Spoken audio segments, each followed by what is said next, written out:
Guys, naghahanap ka ba ng malupit na mini CCTV?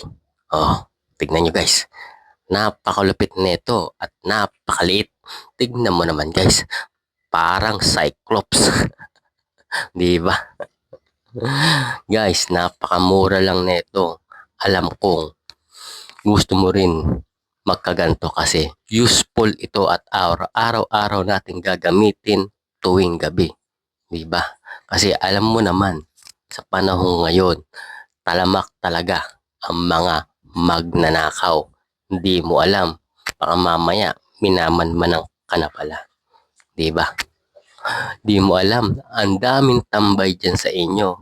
Pero nagmamasid lang sa inyo yan. Kaya bumili ka ng gantong kalupit na mini CCTV na hindi mahalata kagad ng mga magnanakaw. Tingnan mo naman guys, oh. Napaka-quality. HD na rin to guys ha. Pati sa gabi at kahit patay ang ilaw nyo, kitang-kita pa rin ang mga tatarantado sa bahay nyo. Oh, alam na, ang yellow basket ay nasa gilid lang. Try mo na.